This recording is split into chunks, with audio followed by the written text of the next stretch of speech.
कोकणातील प्रत्येक घडामोडींचे लाईव्ह अपडेट पाहण्यासाठी आताच कोकण कटा न्यूजच्या सर्व सोशल मीडियाच्या प्लॅटफॉर्मला लाईक, फॉलो आणि सबस्क्राईब करा. आपल्याकडे सध्या सर्वत्र सण उत्सवाचा माहोल असून सर्वत्र अतिशय आनंदात आणि उत्साहाने सण साजरे केले जातात. परंतु काही लोकांच्याकडनं आक्षेपार्ह संदेश, मेसेजेस, व्हिडिओ, पोस्ट, त्याचबरोबर काही पिक्चरसुद्धा फॉरवर्ड केले जातात किंवा समाज माध्यमांवरती पोस्ट केले जातात.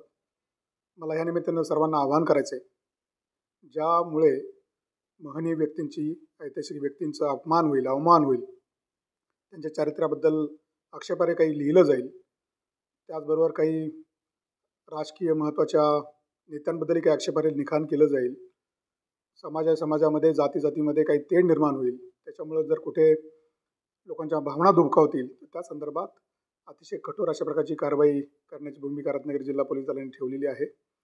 त्यामुळं मला आपल्या माध्यमातून सर्वांना विनंती करायची आहे की अशा प्रकारच्या कुठल्याही प्रकारच्या धार्मिक भावना दुखवणारा, इतरांचा अवमान करेल, इतरांच्या भावनांना ठेच पोचेल अशा प्रकारच्या कुठल्याही पोस्ट समाज माध्यमांवरती, जसं व्हॉट्सॲप आहे, फेसबुक आहे, ट्विटर आहे, इंस्टाग्राम आहे किंवा इतर अनेक समाज माध्यम आहेत, त्याच्यावरती सोशल मीडियावरती पोस्ट करू नयेत.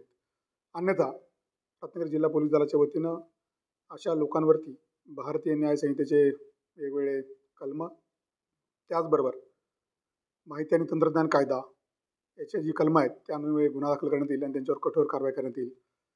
मी या निमित्तानं सांगू इच्छितो की रत्नागिरी जिल्ह्याची जे सायबर पोलीस स्टेशन आहे त्याची सोशल मीडिया लॅब सातत्यानं अशा लोकांच्यावरती नजर ठेवू नये, अशा लोकांवरती पाळत ठेवू नये आणि त्यांच्याबद्दलची माहिती सातत्याने घेण्याचं काम चालू असतं.